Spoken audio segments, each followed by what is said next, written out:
Hello friends, आप सभी का स्वागत है आपके अपने यूट्यूब चैनल प्रवेश एकेडमी पर।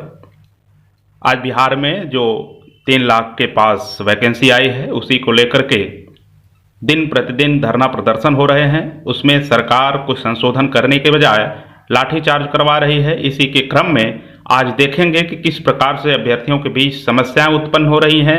आखिर सरकार जब अच्छे नियम बता रही है तो सरकार के वादों और सरकार के नियम पर ये अभ्यर्थी क्यों नाराज हैं, तो आइए इस पर हम चर्चा करेंगे। लेकिन ये तस्वीरें आप देख सकते हैं कितने बड़ी संख्या में अभ्यर्थी इस नियमावली का विरोध कर रहे हैं। ये नए जितने अभ्यर्थी हैं इनके लिए तो कह रहे हैं कि ठीक है, लेकिन आपको ये जानकारी होनी चाहिए कि इसी बहाली के इंतजार में 20 वर्ष से संविदा पर कार्य करने वाले शिक्षक जो इसी उम्मीद पर थे कि एक न एक दिन बहाली आएगी तो उससे आप बीपीएससी से एग्ज़ाम देने की अपेक्षा करते हैं, जिससे आप दिन प्रतिदिन कार्य करवाते आए हैं, हर दिन आपके सेवा में तत्पर रहा, उससे आज बीपीएससी से एग्ज़ाम लेने की बात कर रहे हैं। कम से कम आप लीजिए परीक्षा, लेकिन उनकी बहाली के लिए ऐसे आयोग, ऐसे नियमावली के अंतर्गत एग्ज़ाम न लेते हुए डायरेक्ट आप बहाली कर देते। इसी को लेकर के छात्र धरना प्रदर्शन कर रहे हैं। तो आइए देखते हैं कि किस प्रकार से किस किस अभ्यर्थी ने क्या बयान दिया है, क्या मांग किया है, इसको कुछ पॉइंटों में देखते हैं। उसके पहले ये देखते हैं कि बहाली के प्रदर्शन को लेकर के छात्रों के साथ पुलिस क्या कर रही है। तो ये बिहार पटना का न्यूज है कि शिक्षक भर्ती बहाली को लेकर प्रदर्शन कर रहे बेरोजगार युवाओं पर पुलिस ने लाठीचार्ज किया। छात्र डाक बंगला चौराहे पर प्रदर्शन कर रहे थे। इसी बीच एक छात्र तिरंगा लेकर पहुंच गया, जिसे पुलिस ने जमकर पीटा, जिसके बाद भारी संख्या में छात्र पहुंच गए। तो छात्रों को पुलिस पीट रही है।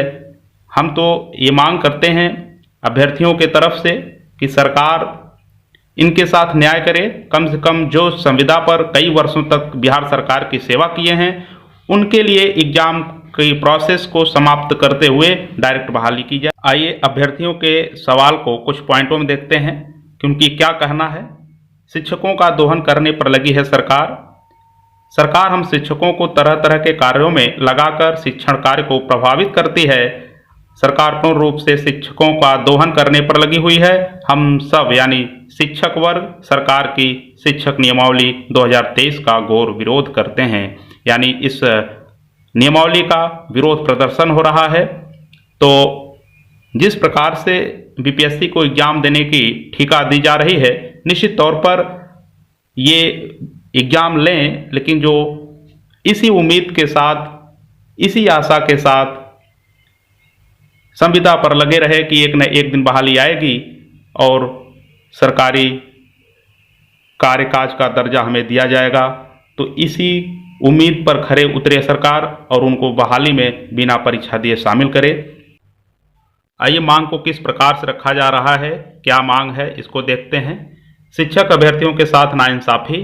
प्रदेश कार्यकारी अध्यक्ष उदय शंकर सिंह एवं प्रदेश संगठन महामंत्री राहुल देव सिंह ने संयुक्त रूप से बताया कि नए नियम के तहत अब शिक्षक बहाली के लिए आयोग परीक्षा लेगी। साथ ही अभी जो शिक्षक कार्य कर रहे हैं उन्हें भी परीक्षा में भाग लेना जरूरी है। ये उन शिक्षक अभ्यर्थियों के साथ नाइंसाफी है जो इतने दिनों से इस नियमावली के आने की राह देख रहे थे। तो नियमावली तो आई, लेकिन नियमावली में ये नहीं सोचे थे कभी शिक्षक कि हमें भी पेपर देना पड़ेगा। नियमावली आई लेकिन दुख की घड़ी लाई है, इसीलिए आज छात्र सड़कों पर हैं।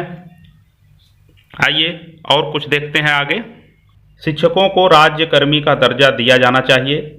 राज्यकर्मी का दर्जा तो दिया जाना चाहिए, लेकिन उनको पेपर न लेते हुए, जो पहले से कार्यरत हैं उनका पेपर न लेते हुए डायरेक्ट आपको यानी बिहार सरकार को राज्यकर्मी का दर्जा दे देना चाहिए, यही कहा गया है। साथ ही देखते हैं पंचायती राज व्यवस्था के तहत पूर्व से बहाल शिक्षकों को राज्यकर्मी के रूप में नहीं माने जाने के सरकार के निर्णय की मुखालफत करते हुए कहा कि पूर्व से नियुक्त सभी शिक्षकों को राज्यकर्मी घोषित किया जाना चाहिए एवं राज्यकर्मी घोषित करने के लिए इनसे किसी भी तरह की कोई परीक्षा नहीं ली जानी चाहिए, क्योंकि ये सभी शिक्षक सरकार द्वारा ही निर्धारित दक्षता परीक्षा उत्तीर्ण है। इसलिए इन्हें सीधे राज्यकर्मी घोषित किया जाना चाहिए। पुराने शिक्षकों के लिए जो संवर्ग इस नियमावली में है उन्हें समाप्त करके नए नियम बना करके पुराने शिक्षकों को इस बहाली में शामिल किया जाना चाहिए और उनसे कोई परीक्षा नहीं ली जानी चाहिए। तो साथियों, अगर अभी तक हमारे वीडियो को लाइक नहीं किया है तो लाइक कर दें, चैनल को सब्सक्राइब नहीं किया है तो सब्सक्राइब कर दें और अपने दोस्तों के साथ हर एक ग्रुप में शेयर अवश्य कर दें। मिलते हैं नेक्स्ट वीडियो में। जय हिंद।